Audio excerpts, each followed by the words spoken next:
திராவிட மகாஜன சபைன்னு அன்றைக்கே உருவாக்கியவர், எழுத்தாளர், மருத்துவர், பல்வேறு முகங்களை உள்ளடக்கியவர்.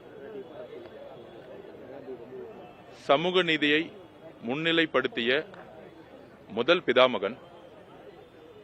திராவிடர் என்ற வார்த்தைக்கு சொந்தக்காரர். இப்படி அவருடைய அடையாளம் பண்டிதர் அயோத்தியதாசர் அவர்களுக்கு ஒரு வரலாற்றில் தமிழக மக்களால் விரும்பக்கூடிய ஒரு உன்னதமான தலைவர். அவருக்கான மரியாதையை மாண்புமிகு தமிழக முதல்வர் அவர்களும் அமைச்சர் பெருமக்களும் இன்றைக்கு ஒரு பணிவு அன்புடன் செலுத்தினோம். சமூக நீதியின் அடிப்படையில் இயக்கக்கூடிய மாண்புமிகு முதலமைச்சர் உடைய ஆட்சியில் ஒரு சமூக நீதிக்கான ஒரு சத்திய பிரபாவனத்தை எடுத்துக்கொண்டு அவருடைய வழியில் இந்த அரசு செல்லும் என்கிறதை நாங்கள் உறுதிப்படுத்துகிறோம். வேற ஏதாவது கொஸ்டின்?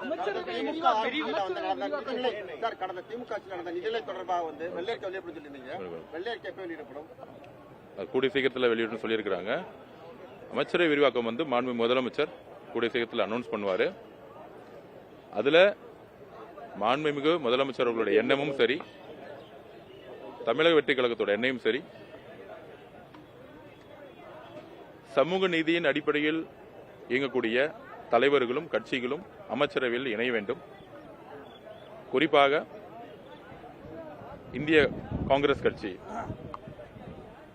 எங்களுக்கு எங்களுடைய தலைவர் முதல்வர் மீது நம்பிக்கை கொண்டு மிகப்பெரிய ஆதரவை கொடுத்தாங்க. அவர்கள் அமைச்சரவையில் இணைய வேண்டும் என்கிறது முதலமைச்சர் வலியுறுத்தியிருக்கிறாரு. அதே மாதிரி இடதுசாரி இயக்கங்கள் வெளியிலிருந்து ஆதரவு கொடுக்க வேண்டிய அவங்களுடைய கொள்கை முடிவை நாங்கள் எப்பொழுதும் மதிப்போம். இந்த அரசு எப்பொழுதும் சமூக நீதிக்கான அரசாக இருக்கும். மதசார்பற்ற கொள்கையில் உறுதியாக இருப்போம். பண்டிதருடைய மண்டபத்தின் முன்னாடி நாங்கள் உறுதியாகவும் சத்தியமாகவும் நாங்கள் சொல்கிறோம். அதே மாதிரி விடுதலை சிறுத்தைகள் கட்சி தலைவர் அண்ணன் திருமானன் அவர்களை நாங்கள் அழைக்கிறோம் அமைச்சரவையில் பங்கு பெற. மாண்புமிகு முதலமைச்சர் அவர்களுடைய விருப்பமும் அதுதான். IUML நம்மளுடைய இஸ்லாமிய சகோதரர்களும் அமைச்சரவையில் இருக்க வேண்டும் என்பதை நாங்கள் பணிவன்புடன் கேட்டுக்கொள்கிறோம். அதை நாங்கள் தலைவர்களிடையும் வலியுறுத்தி இருக்கிறோம். அது மாதிரி இடதுசாரி சிந்தனைகள் கொண்ட சமூக நீதியின் அடிப்படையில் மதசார்பற்ற கொள்கையில் இருக்கக்கூடிய எல்லோரும் தலைவர்களும் அமைச்சரவையில் வர வேண்டும் என்பது மாண்புமிகு முதலமைச்சருடைய விருப்பம். அது ஒரு கனவு. ஒரு அன்பான ஒரு எப்படி எல்லாம் ஒரு குடும்பமா இருக்குமோ அது மாதிரி அமைச்சரவை இருக்கணும்னு மாண்புமிகு முதலமைச்சர் நினைக்கிறாரு.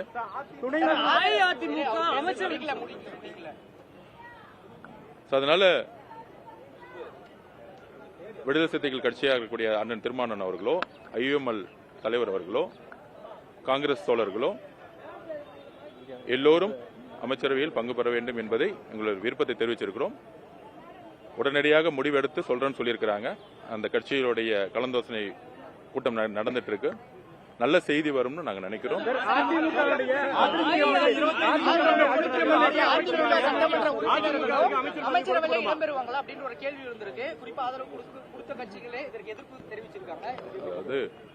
அதாவது நீங்க அரசியல் சூழ்நிலைகளை நீங்க புரிஞ்சுக்கணும். அதிமுக இன்னைக்கு எந்த மாதிரி நிலைமையில இருக்கு? குறிப்பாக இந்த 2026 தேர்தல் காலத்துக்கு அப்புறம் தமிழகம் முழுவதும் பெண்களும் இளைஞர்களும் சேர்ந்து ஒரு புதிய மாற்றத்தையும் புதிய வரலாற்றையும் உருவாக்கும் பொழுது இப்படி மாற்றம் வரும்பொழுது தமிழக வெற்றி கழகம் கடந்த ஒரு வருஷமா தலைவர் அவர்களுடைய பிரச்சாரமும் சரி, மற்ற முன்னணி நிர்வாகிகளுடைய பிரச்சாரம் சரி, தமிழக மக்கள் எந்த அளவுக்கு கிரவுண்ட் லெவல்ல, அதுவும் குறிப்பாக பெண்களும் இளைஞர்களும் இணைந்து ஒரு பிரச்சாரத்தை உருவாக்கணுங்கிறது தெரியும். அப்படி ஒரு 50 வருஷம் கழிச்சு ஒரு மாற்றத்திற்கான தலைவராக எங்களுடைய மாண்புமிகு முதலமைச்சர் உருவாகும் பொழுது நாங்கள் ஆட்சியை உருவாக்கும் சொல்லும் போது ஊடகங்களோ எதிர்கட்சிகளோ அன்றைய இருந்த திமுகவோ அதிமுகவோ எங்களுடைய தலைவர் முதலமைச்சர் அவர்களை அண்டர்எஸ்டிமேட் பண்ணாங்க. வெற்றி பெற்ற பிறகு அதிமுகவுடைய நிலைமை ஒரு நல்ல எதிர்க்கட்சியாக செயல்பட்டிருக்கும். திரு இபிஎஸ் பழனிசாமி அவர்கள் செயல்பட்டிருக்கணும். ஆனால் கம்யூனிஸ்ட் கட்சியுடைய மார்க்சிஸ்ட் தலைவருடைய ஆல் இந்தியா தலைவர் சொல்லியிருப்பாரு, நாங்கள் ஏன் தமிழக வெற்றி கழகத்தை ஆதரிக்கிறோம்?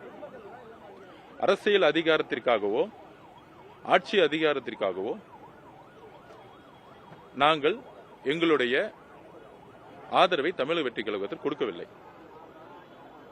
அப்படி மார்க்சிஸ்ட் கமிஷனுடைய தலைவர் திரு பேபி அவர்கள் வெளிப்படையாக சொன்னிய வார்த்தை, நாங்கள் காங்கிரஸ் எடுத்தவொடனே திரு ராகுல் காந்தி அவர்கள் தன்னுடைய ஆதரவை கொடுத்தாரு. அவருக்கு தமிழ்நாட்டில் என்ன நடந்துச்சுன்னு அவருக்கு இமீடியட்டா நோட்ஸ் போயிருக்கு. அப்ப உடனடியா மதசார்பற்ற கொள்கை உடைய கட்சியுடைய தலைவர் முதலமைச்சர் ஆகணும்னு நினைச்சதனுடைய அடிப்படையில் தான் காங்கிரஸ் எங்களுக்கு ஆதரவு கொடுத்தாங்க. அந்த கொள்கையில நாங்க ஒரு அண்ணன் தம்பி மாதிரி உறுதியா இருக்கிறோம். அதுக்கப்புறம் திரு பேபி அவர்களும் இங்க இருக்கக்கூடிய கம்யூனிஸ்ட் கட்சியில இருக்கக்கூடிய தோழர்கள் திரு சண்முகம் ஐயா இருக்கட்டும், திரு வீரபாண்டியன் ஐயா இருக்கட்டும், அரசியலமைப்பு சட்டத்தை பாதுகாக்கவும் மதசார்பற்ற கொள்கை பாதுகாக்கவும் உடனடியாக எங்களுக்கு ஆதரவு கொடுத்தாங்க. அதை வழிமொழிந்து அண்ணன் திருமானன் விசிகே அவர்கள் வழிமொழிந்து அதனுடைய ஆதரவை கொடுத்தாங்க. அண்ணன் திருமானனுடைய பேட்டியிலிருந்தே தெரிஞ்சிருக்கும். நான் அன்னைக்கே என்னுடைய வெளிவாக்கத்துடைய பொதுக்கூட்டத்தில் சொன்னேன், என்ன மாதிரி சூழ்ச்சி நடந்தது. ஒன்று, இங்க கவர்னர் ரூலையும் பிரசிடென்ட் ரூலையும் கொண்டு வரதுக்கு எல்லா முயற்சியும் செய்தார்கள். அந்த முயற்சி செய்தது யாருன்னா திராவிட முன்னேற்ற கழகம் அதிமுகவுடன் இணைந்து, அதாவது திராவிட முன்னேற்ற கழகத்தினுடைய தலைவர்கள் அதிமுகவுடைய தலைவர் திரு இபிஎஸ் முன்னாள் முதலமைச்சர் ஐயா பழனிசாமி அவர்களுடன் இணைந்து ஒரு கூட்டணியை உருவாக்கி பீப்புள் மேண்டேட் சொல்லக்கூடிய தமிழக மக்களுடைய தீர்ப்பை மாற்றக்கூடிய ஒரு அணியை உருவாக்கி பின்புறல் வாசலாக முதலமைச்சர் ஆகணும் திரு இபிஎஸ் ஐயா அவர்கள் எல்லா திட்டங்களையும் கடைசி நிமிஷம் வரைக்கும் திட்டங்களை உருவாக்கினாரு. ஆனால் காங்கிரஸ் கட்சியுடைய அகில இந்திய காங்கிரஸ் கட்சியுடைய எதிர்கட்சி தலைவராக இருக்கக்கூடிய திரு ராகுல் காந்தி அவர்கள், மார்க்சிஸ்ட் கம்யூனிஸ்ட் கட்சியுடைய தலைவர்கள் அண்ணன் திருமானன் அவர்கள், விசிகே, ஐயுஎம்எல் எல்லோரும் அரசியலமைப்பை பாதுகாக்கணும், ஒரு நல்ல ஆட்சியை உருவாக்கணும்னு எல்லோரும் ஒரு அணியில் திரண்டார்கள். அப்படி இருக்கும் பொழுது புரட்சி தலைவர் அவர்கள் எம்ஜிஆர் அவர்கள், புரட்சி தலைவி அம்மா அவர்கள் அதிமுகவை எதற்காக உருவாக்கினார்? அது எதற்காக உருவாக்கினார் அப்படின்னா, இந்த தீய சக்தியா இருக்கக்கூடிய ஒரு குடும்ப ஆட்சியை தூக்கி எறிவதற்காக. அது எல்லாருக்கும் தெரியும். அப்படி இருக்கும் பொழுது திமுக தன்னுடைய கொள்கைகளை இழந்து மதசார்பற்ற கொள்கையிலிருந்து விலகி திரு மு.க. ஸ்டாலின் அவர்களும் திரு உதயநிதி அவர்களும் எலெக்ஷன் நேரத்தில் திரு இபிஎஸ் பழனிசாமி அவர்களுக்கு ஓட்டு போட்டா இங்கு பிஜேபி ஆட்சி தான் நடக்கும். திரு இபிஎஸ் அவர்கள் அந்த கட்சியோடைய பொதுச்செயலராக இல்ல, டெல்லி தான் அந்த கட்சியோட தலைமையா இருக்குன்னு அவங்களுடைய பிரச்சாரம், ஒரே பிரச்சாரம் இந்த தகவலை நோக்கி தான் தமிழ்நாடு முழுசும் பிரச்சாரம் பண்ணாங்க. ஆனால் தேர்தலில் எலெக்ஷன் முடிஞ்ச உடனே திமுக தன்னுடைய கொள்கைகளை மறந்து அதிமுகவோட சேர்ந்து மக்களுக்கு எதிரான ஒரு அரசியலையும் உருவாக்க முற்பட்டார்கள். ஜனநாயக சக்திகள் எல்லாரும் இணைந்தோம். அப்படி அந்த கட்சிக்குள்ள ஒரு ஃபேக்ஷன் உருவாச்சு. அந்த ஃபேக்ஷன்ல இருக்கக்கூடிய சி.வி. சண்முகம் அண்ணன் அதை லீட் பண்ணாரு. அவர் லீட் பண்ணும்போது சொல்லக்கூடிய தகவல்கள் அவர்கள் அதிகாரத்துக்காகவோ இல்ல அமைச்சர் பதவிகளுக்காகவோ வெளியில வரல. இது ஏதோ பேச்சுவார்த்தை அதிகாரத்துக்கான பேச்சுவார்த்தைன்னு தவறான ஒரு தகவலை திமுக பண்ணது. திமுக தலைவராக இருக்கக்கூடிய மு.க. ஸ்டாலினும் திரு உதயநிதி அவர்களும் திரு இபிஎஸ் ஐயா பழனிசாமி அவர்கள் தான் 3 பேரும் சேர்ந்துதான் ஒரு ஆட்சி உருவாக்கணும்னு சொல்லிட்டு குதிரை பேர் அரசுல உருவாக்குனாங்க. இதுதான் பீப்புள் மேண்டேட்டுக்கு எதிரானது. எங்க கிட்ட இந்த ஃபேக்ஷன்ஸ் புரட்சி தலைவி அம்மா அவர்கள், புரட்சி தலைவி எம்ஜிஆர் அவர்களுடைய கனவை நாங்கள் நிறைவேற்றணும். அதிமுக கட்சியை காப்பாற்றப்படணும். ஐயா இபிஎஸ் ஐயா பழனிசாமி அவர்கள் கட்சியை டெல்லியில் அடமானம் வச்சுட்டாங்க. நாங்க தொடர்ந்து 14-15 தேர்தலில் தோத்துட்டோம். அதிமுகவுடைய முன்னணி நிர்வாகிகளா இருக்கட்டும், அதிமுகவுடைய தொண்டர்களாகட்டும், ஏன் அதிமுக விரும்பிய மக்களாகட்டும், இந்த கடுமையான தோல்விக்கு திரு இபிஎஸ் ஐயா பழனிசாமி அவர்கள் தான் காரணம்னு அவருடைய நிலைப்பாடு காரணம்.